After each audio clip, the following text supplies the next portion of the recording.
Next point, centrifugal force. In last lecture or in last video number 2, we have learned centripetal force. Here we will learn centrifugal force. Centrifugal has meaning along the radius and away from center. Opposite to centripetal is centrifugal. Centripetal मतलब towards center and centrifugal is away from center. Now see, CM UCM में acceleration है, बताया last lecture में. There exists centripetal acceleration in CM as well as in UCM, which is directed along the radius and towards center. As there is acceleration, this acceleration जहां पे होता है उसको बोलते हैं non inertial frame of reference. क्या बोलते हैं? Non inertial frame of reference. That is accelerated frame of reference. तुमको याद नहीं तो याद कर दो. न्यूटन्स लॉ ऑफ मोशन में मैंने 11 में पढ़ाया, स्यूडो फोर्स का कंसेप्ट पढ़ाया था और मैंने एग्जांपल दिए थे. तुमको याद है कि नहीं मुझे मालूम नहीं, याद करो. प्लेटफॉर्म है, ट्रेन नंबर 1 है, प्लेटफॉर्म पे बॉक्स पड़ा हुआ है, ट्रेन नंबर 1 है, ट्रेन नंबर 2 है एंड सो ऑन. दो फ्रेम ऑफ रेफरेंस है, एक नॉन इनर्शियल और एक इनर्शियल. सिंपल बता रहा हूं, अभी टाइम नहीं उतना. जिस सिस्टम में एक्सेलरेशन होगा उसको बोलते हैं non inertial frame of reference. जिस सिस्टम में एक्सेलरेशन होगा उसको बोलते हैं non inertial frame of reference. अभी बताया कल लास्ट वीडियो में कि सीएम और यूसीएम में क्या है? एक्सेलरेशन है. मतलब UCM as well as CM non inertial frame of reference है. होगा? करेक्ट है. बताया उसमें कि इसमें Newton's law of motion are not obeyed. Newton's law of motion in this frame of reference are not obeyed.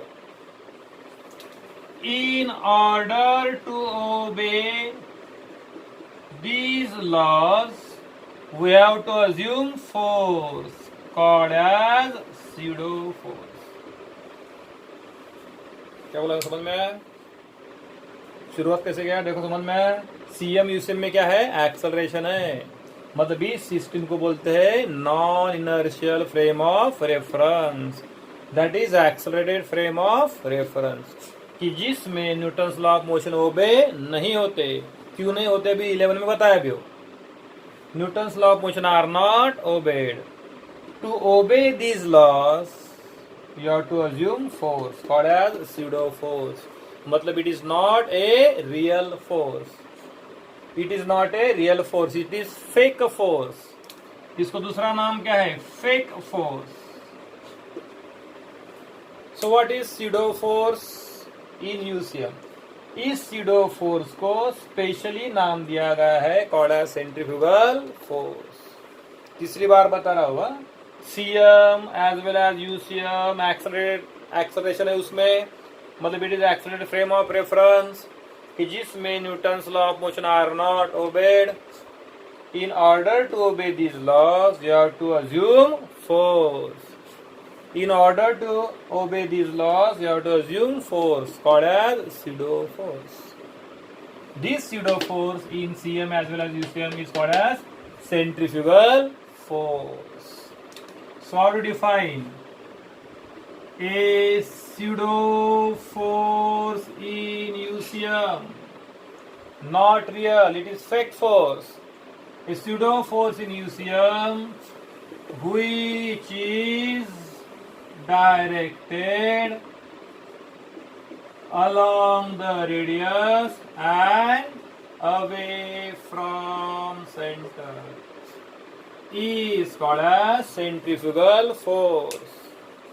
Text book में ये topic दिया है, ये टॉपिक इतना इतना डेंजर दिया है कि मैंने 10 बार पढ़ा तो मुझे समझ में नहीं आया, तो तुम तो 100 किलोमीटर दूर रहते हैं।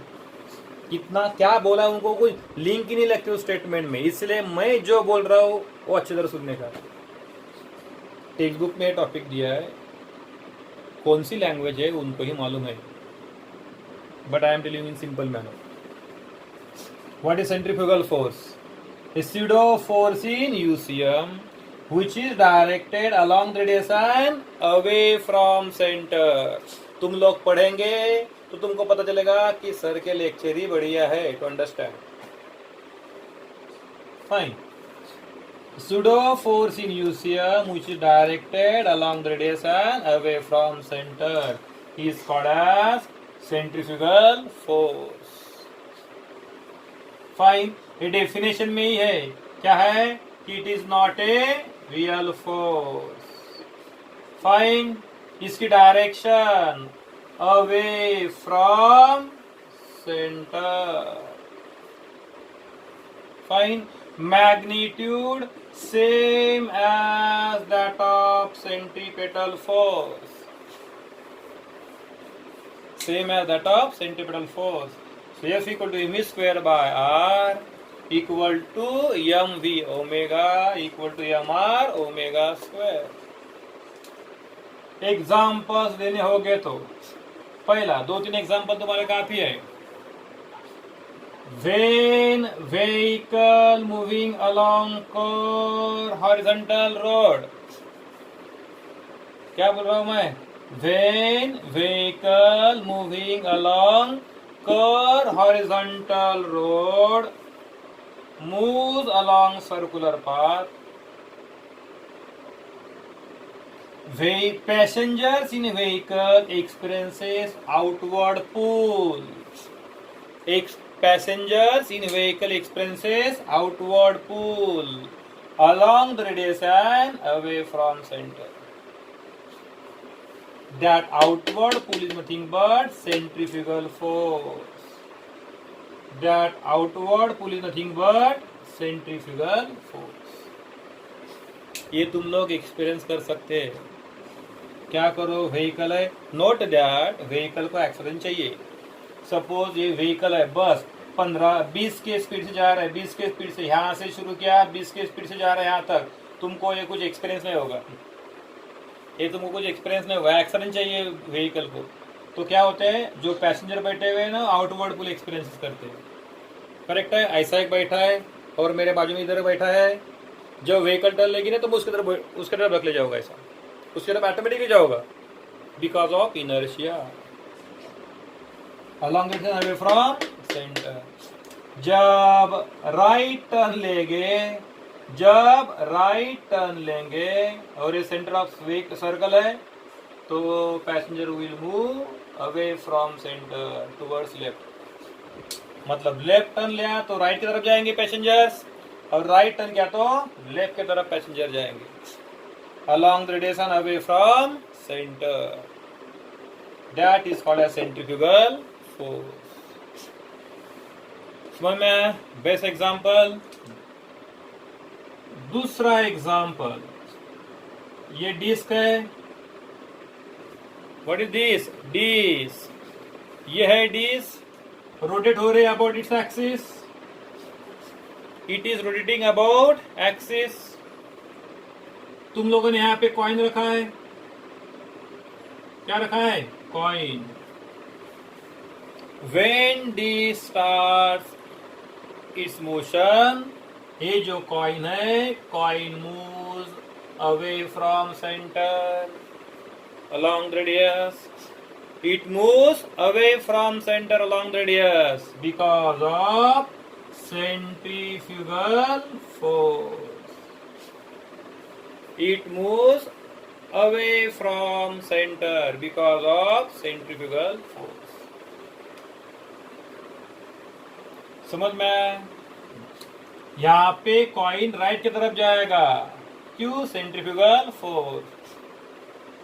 जस्ट बिफोर स्लीपिंग क्या होता है? ये कॉइन है, as there is no doubt as this particular disk is rotating, इधर है ये एक्सिस ऑफ रोटेशन है, इधर आएगा सेंट्रीफ्यूगल फोर्स, ये बताने की एक्स्ट्रा यहाँ पे जरूरत है इसलिए बता रहा हूं। नो डाउट मोशन कॉइन का इधर होगा, मोशन कॉइन का इधर होगा, उसके अपोजिट ऑलवेज मोशन के अपोजिट फोर्स ऑफ फ्रिक्शन रहता है।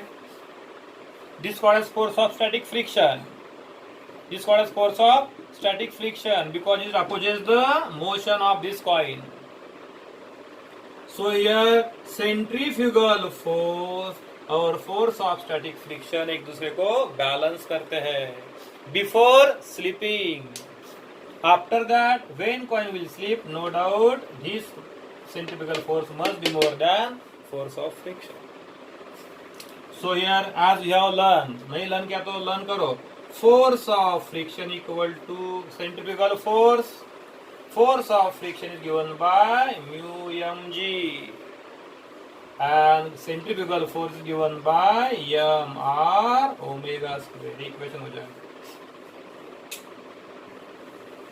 करेक्ट है। This is more important question to solve numerical. ये दो एग्जाम्पल तुम्हारे लिए काफी है टू एक्सप्लेन सेंट्रीफ्यूगल फोर्स। समझ में? This is all about centrifugal force. होगा? एक बार रिवाइंड करके तुम लोग लर्न कर सकते हैं। तो अभी मैं यहाँ पे नेक्स्ट पॉइंट जाने से पहले एक थोड़ा समरी बता रहा हूँ that will be most important for you कि सीएम और यूसीएम, ये particle performing circular motion, this most important, summary not given in text book. अभी कितना पढ़ा हो, पहले लेक्चर में पढ़ा था। फाइन एक्सिस ऑफ रोटेशन है, पार्टिकल ऐसा मूव हो रहा है, सर्कुलर मोशन परफॉर्म कर रहा है। तो सीएम में क्या क्या है? एंगुलर डिस्प्लेसमेंट है, एंगुलर वेलोसिटी है, एंगुलर एक्सेलरेशन है, बराबर है। रेडियस वेक्टर है, along radiation away from centre, tangential velocity है, चलो मैं मैग्नेट में देख रहा हूं, टेंजेंशियल वेलोसिटी है, देन टेंजेंशियल एक्सेलरेशन है, सेंट्रीपिटल एक्सेलरेशन है और रेडियल एक्सेलरेशन है। देन जब जब एक्सेलरेशन आएगा तब तो फोर्स आएगा, टेंजेंशियल फोर्स, इधर आएगा सेंट्रीपिटल फोर्स। देखो सीएम में क्या क्या है, सीएम में क्या क्या है? थीटा, ओमेगा, अल्फा, करेक्ट है। Tangential velocity, tangential acceleration, tangential force, centripetal acceleration, centripetal force and radius vector, इतना सीएम में आता है। देखो सेंट्रीपिटल एक्सेलरेशन और रेडियस वेक्टर अपोजिट है, ये हम part I am telling you. Centripetal acceleration और रेडियस में कितना एंगल है? 180 degree because they are opposite. Clear? तो सीएम में कितने टर्म है? 1 2 3 4 5 6 7 8 9, वो लिखते बैठे तुम लोग। 9 टर्म्स है। क्या क्या है? Angular displacement, angular velocity, angular acceleration, tangential velocity, tangential acceleration, tangential force, radius vector, centripetal acceleration, centripetal force. ये पॉइंट हमेशा लर्न करो। तो यहाँ पे कितने एक्सेलरेशन हो गए? 2। कितने फोर्स हो गए? 2। देखो मजे की बात है, 2 velocities, 2 velocities, 2 acceleration, 2 forces. So total force यहाँ पे हो जाएगा, पहले total acceleration is under root AT square plus AC square in CM। As कल के दिन बता, centripetal acceleration R omega square V square by r V omega and tangential acceleration is R alpha. यह बहुत अहम पार्ट है, ये एक्सेलरेशन मिला total, multiply by mass, will get total force. Total force will be total mass into total acceleration. हर जगह F equal to M है. दुनिया में कहाँ पे भी जाओ तुम, F इक्वल टू एम है. सो F निकालने के लिए पहले इतना निकालो ए और मास से मल्टीप्लाई कर दो, F मिलेगा. हो गया. This all about CM. अभी यूसीएम में क्या है? यूसीएम में 80 जीरो है. क्या जीरो है? 80 जीरो है. अल्टीमेटली अल्फा जीरो है. Fine. I am sorry to say. और एक यहाँ पे फोर्स रहेगा, सेंट्रीफ्यूगल फोर्स. कौन सा फोर्स? Centrifugal force. G for centrifugal का जी है. Centrifugal force. देखो इतने टर्म्स सीएम में है. जो ब्लॉक किए है वो यूसीएम में जीरो है. ये अहम पार्ट है. In UCM alpha zero, 80 zero. So no doubt tangential force is also zero. यह ऐसी बातें तुमको कौन से भी टेक्स्ट बुक में नहीं मिलेगा. This is perfect summary for UCM and UCM CM. समझ में आया? ये अभी जो पढ़ रहे तुम लोग ये बहुत इंपॉर्टेंट पढ़ रहे. इतना सीएम में पार्ट है, इसका अच्छी तरह फोटो निकालने का है और फटाक से लर्न करने का है. कंसेप्चुअल है, बहुत इंटरेस्टिंग है. सीएम में कितने टर्म्स है? 1 2 3 4 5 6 7 8 9 10 टर्म्स है. 10. अभी कभी कोई ने पूछा कि सीएम में कितने टर्म्स है, you should tell me 10 terms. और यूसीएम में कितने टर्म्स है? 3 चले गए. कितने बचेंगे? 7 terms. This is most important summary for CM and UCM. किया क्लिक, फोटो निकाला. ओके. कितने टर्म्स है? 10 टर्म्स. अगेन रिपीट कर रहा हूं. Angular velocity, angular displacement, angular acceleration, tangential velocity, tangential acceleration, tangential force, radius vector, centripetal acceleration, centripetal force, centrifugal force और ये centripetal force. कितने टर्म्स आए? 10. इन यूसीएम ये जीरो. ये क्यू जीरो कल के लेक्चर में बताया. समझ में? ये फोटो निकाला, लर्न करना फटाफट. अभी नेक्स्ट इंपॉर्टेंट एप्लीकेशन किसका? सेंट्रीपिटल फोर्स का एप्लीकेशन और यूसीएम का एप्लीकेशन. पॉइंट है maximum speed on curved horizontal road. Topic का नाम क्या है?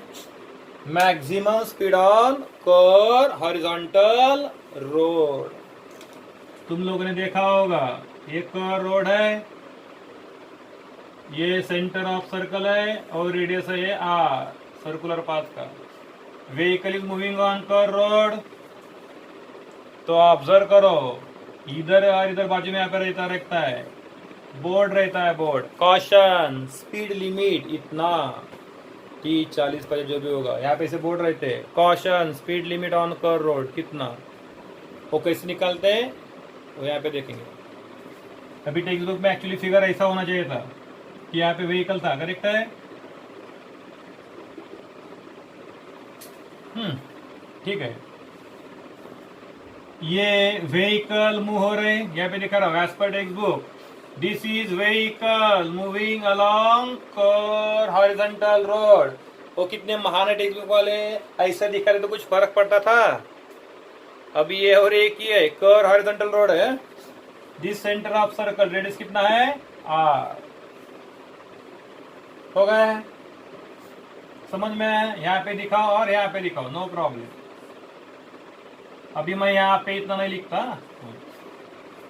क्या लिखना चाहिए था यहाँ पे? Consider a vehicle moving along curve horizontal road. When you after expression you should write first of all consider a vehicle moving along curved horizontal road. लिख दिया। अभी as per textbook there are 3 forces acting on vehicle. इस vehicle पे कितने force act हो रहे हैं? 3 उनके मुताबिक, बट एक्चुअली 2 ही फोर्स एक्ट होंगे। देखो, पहला force anyway weight mg downwards, weight mg downwards, weight mg downwards what will be the position.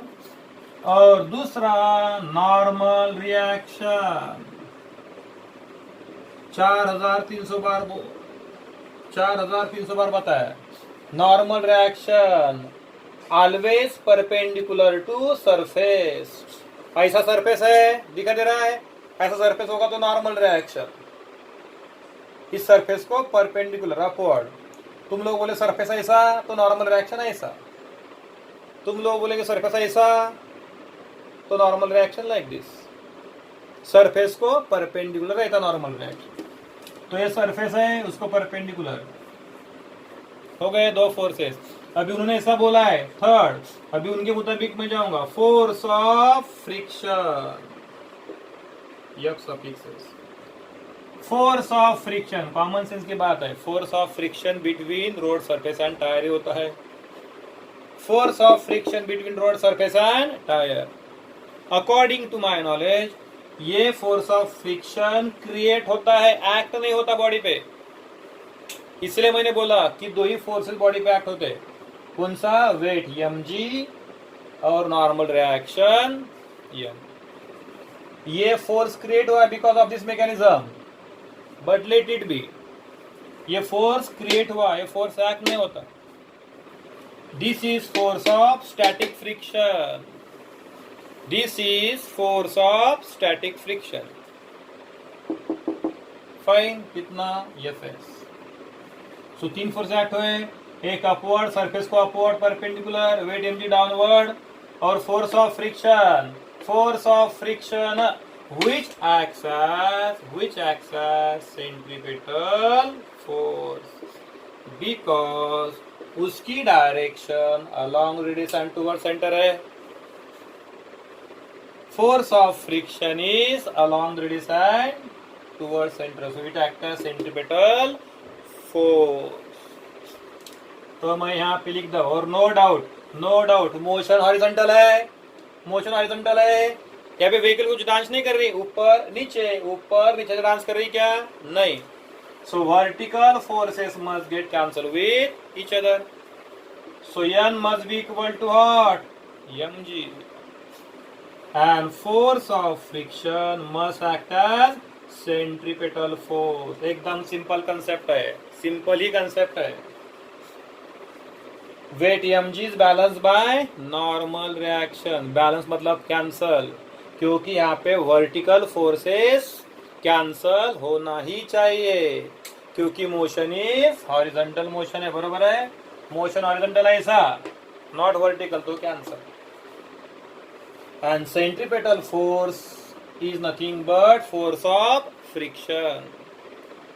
Force of friction between किसमें? Tyre and road surface. Tyre and road surface में force of friction होता है। yes. Therefore, take ratio Fs upon m। Fs upon m ratio लिया, mv square upon r अपॉन mg। m cancel, कितना होगा? v square upon rg। लिख दिया equation number 1। Most important part I am not telling. देखो, in this situation radius of curve नहीं बदल रहा है, नहीं। g बदल रहा है, नहीं।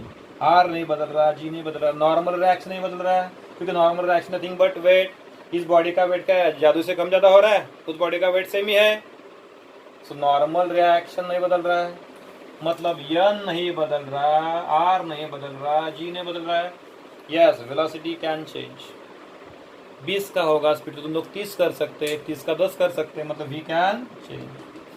मतलब v पे डिपेंड कौन है? Force of friction. बरोबर है. For maximum velocity force of friction must be maximum. बरोबर आहे. For maximum velocity force of friction must be maximum. मतलब force of friction depends upon velocity. और we can say that velocity जैसा बदलेगा वैसा force of friction बदलेगा. क्या बोला मैं समझ में आया? जैसा वेलोसिटी बदलेगा वैसा क्या होगा? फोर्स ऑफ फ्रिक्शन बदलेगा. इसलिए मोस्ट इंपॉर्टेंट पार्ट मैं यहाँ पे लिख रहा हूं. Force of friction is self adjusting force. सबसे मोस्ट इंपॉर्टेंट पार्ट यहाँ पे मैंने लिखा. Force of friction is self adjusting force. Velocity बदला वैसा बदलेगा. इसका वैल्यू फिक्स नहीं है. इसका वैल्यू फिक्स नहीं है, वो v पे डिपेंड है. इसलिए मोस्ट इंपॉर्टेंट तुमको स्टेटमेंट कहाँ भी नहीं मिलेगा, ब्लॉक किया. इसलिए क्या? Force of friction is self adjusting force. बराबर है, लिख दिया. हाँ.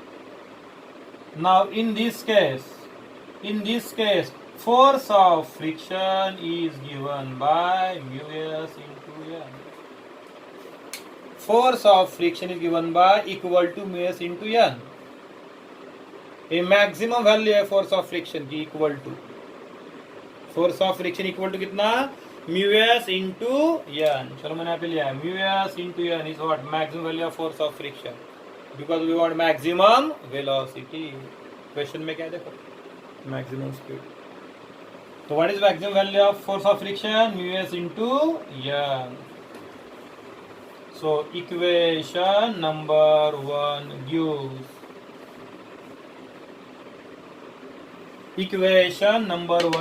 कितना? Mu s into n upon n equal to v square by rg. n cancel. V square equal to mu s rg. So V must be under root mu rg. Expression for maximum speed कितना? V equal to under root mu rg.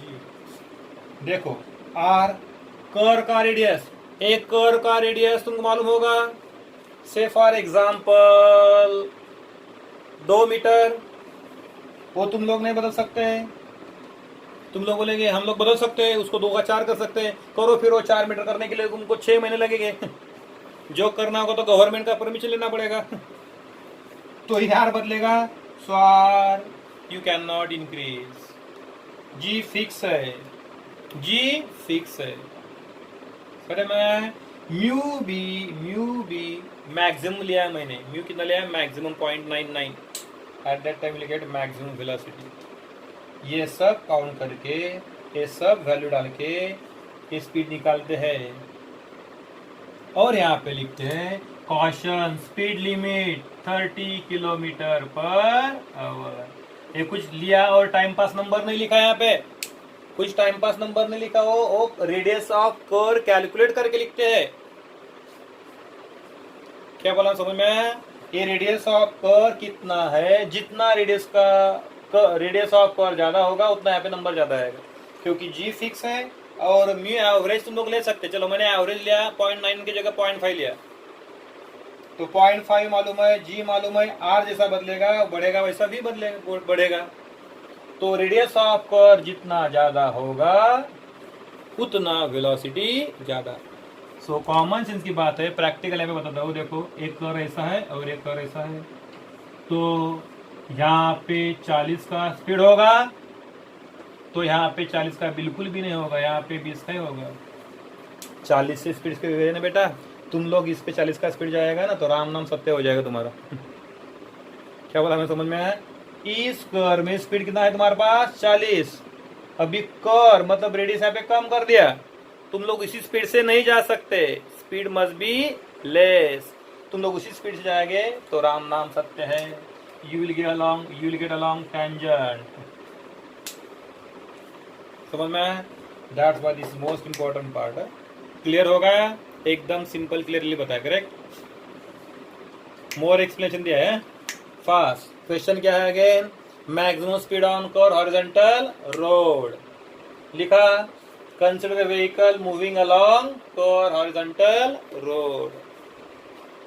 Fine, m क्या है, mass of vehicle, N क्या है, normal reaction, are क्या है, radius of core. वो लिखना पड़ेगा अल्फाबेट क्या है, मैंने यहाँ पे नहीं लिखा। इस पे 3 फोर्सेस एक्ट हो रहे, weight mg downwards, normal reaction perpendicular to surface that is upward, और force of friction between road surface and tyre, it will be along the radius and towards centre. Stupid time मत पूछो इधर क्यों नहीं, अगर तुमको सर्कुलर मोशन करना है तो फोर्स ऑफ फ्रिक्शन की डायरेक्शन इधर ही होगी, होगा। So n equal to mg and force of friction acts as centripetal force because it is along the radius and towards center। याद करो कल का lecture, example of centripetal force में तुमको बताया मैंने। फाइन, यस, ये और 2 इक्वेशन है। Take ratio Fs upon n equal to this upon this, m और m कैंसल, दिस पर बाहर। As you know, for maximum velocity, Fs must be maximum। क्यों बताया, क्योंकि ये और कांस्टेंट, वेलोसिटी बदलेगा Fs बदलेगा। We want maximum velocity, so Fs must be maximum। इससे ज्यादा Fs की मैक्सिमम वैल्यू कितनी, μs इंटू आर्ट, इससे ज्यादा नहीं हो सकता। For balancing force of friction must B μs into n। इससे अभी बता रहा हूं, ऐसा पॉसिबल ही नहीं, ऐसा पॉसिबल होगा तो vehicle will move upward, vehicle will move upward, so maximum force इतना ही होगा, उससे कम हो सकता है, ऐसा हो सकता है, कम हो सकता है, बट ज्यादा तो बिल्कुल भी नहीं, वो फ्लाई हो जाएगा vehicle. So f is equal to और म्यू एस इंटू एन, इसमें डाल दिया वन इक्वेशन में, mu s b n cancel, कितना है वी स्क्वायर है mu r g, so v कितना है रे, under root mu r g, बराबर है। Using this formula we can obtain expression for maximum speed। समझ में आया, बिल्कुल समझ में आया, नहीं समझ में आया, इंटरेस्टिंग लग रहा है, और एक बार वीडियो देखो, नो डाउट समझ में आया। मैक्सिमम यहाँ पे बता रहा हूँ, force of friction must be maximum mu s into n, इससे कम चलेगा। क्यों कम चलेगा, क्योंकि ज्यादा होगा, mu s greater than Fs greater than mu s into n होगा, तो vehicle will move upward. Fine, point, well of death, इसको बोलते हैं तुम लोग मौत का कुआं, इसको तुम लोग बोलते हैं मौत का कुआं। देखा है तुम लोगों ने सर्कस में, क्या देखा है सर्कस में, what is well of death, well of death is cylinder, well of death is cylinder. ऐसा सिलेंडर देखा है कि जहां पे वो मोटरसाइकिल राइडर इस पर्टिकुलर हॉरिजॉन्टल डायरेक्शन में घूमता है, perpendicular to this surface but in horizontal direction. ऐसा मौत का कुआं तुम लोगों ने सर्कस में देखा होगा, नहीं देखा होगा तो कहाँ पे भी सर्कस होगी तो एक बार देख लो। ऐसा सिलेंड्रिकल फॉर्म रहता है, ऐसा सिलेंड्रिकल फॉर्म रहता है, फॉर एग्जांपल ऐसा, और व्हीकल ऐसा चलाता है ऐसा, मतलब ये आदमी ऐसा रहता है, करेक्ट है, और ये आदमी ऐसा घूमता है, ऐसा ऐसा ऐसा ऐसा, करेक्ट है, इन सर्कुलर ऑर्बिट। फाइन, तो वो कितने स्पीड से घूमता है वो निकालना है।